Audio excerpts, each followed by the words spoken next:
What's up everyone, I'm IAMOBG for tastingskills.com. Welcome back to another video. So today I have Black Velvet.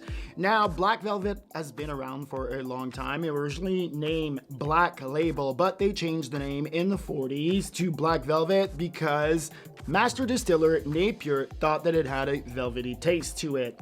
Now, this brand was eventually sold to Metropolitan in 1987, which then merged with Guinness, of course, to create Diageo in 1997.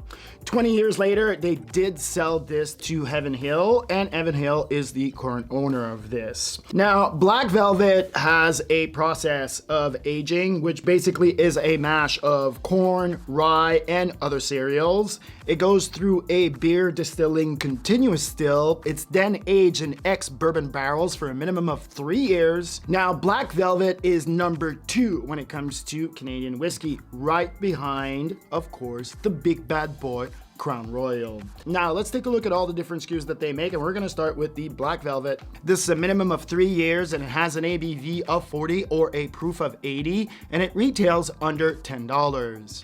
Then we have the Black Velvet Reserve. This is aged for a minimum of 8 years, and once again, this has an ABV of 40 or a proof of 80, and this one retails for $20. Then we have the Velvet Toasted Caramel that was introduced in 2012. This has a proof of 70 or an ABV of 35, and this retails for $10.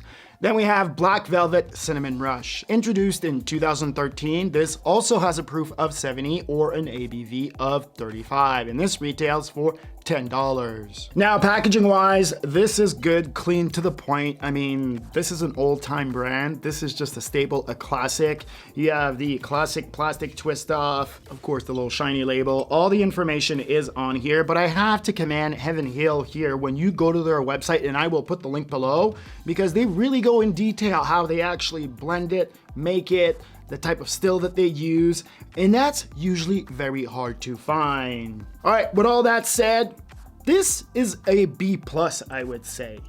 But what does it actually taste like? Well, before that, do you want to taste like a pro? Head over to tastingskills.com, put your name and email into the magical yellow box, and I will send you my free 17-page guide to the fundamentals of tasting. But only that, if you'd like to get a sober hat or a sexy sober t-shirt, once you have that in your cart, please put the promo code IAMOBG and shipping will be free since it's on me. All right, now let's jump into this Black Velvet. On the color, clear gold. On the nose, Canadian rye attack that is delicate and subtle. Then the nose gives you a deep layers of smoke, caramel, chocolate, honey, hazelnut, almonds. This nose is sweet and well balanced all at the same time. On the mouthfeel, sweet and well balanced as the alcohol just dissipates on the first attack, and then it turns to the sweet layers of the oak that has the spiciness of the rye. Comes in giving you complex layers of oak that turns into caramel, honey, into a long finish. This is so good for the money. Remember, #1 selling Canadian rye is Crown Royal. After that, this is it. This is number 2. This is just an incredible staple for the money. I mean, if you're looking to have inexpensive, regular drinking, just like my father-in-law where he drinks this or he drinks Crown Royal with 7-Up, well, this is a staple. This is the go-to. Now, is this a buy? This is an absolute buy. And I have to say that the 8-year-old for under 20 bucks is kind of hard to beat at the same time. I mean, you're getting Canadian whiskey, $20, just mind-blowing. And for 10 bucks, this is just a real steal. You should definitely have this behind your back bar. All right, that's gonna do it for me. I'm IAMOBG for tastingskills.com. Please remember to subscribe and go down there and click the bell. And if you did enjoy this video, don't forget to give it a thumbs up. Otherwise, my friend, please remember, stay sober. Peace.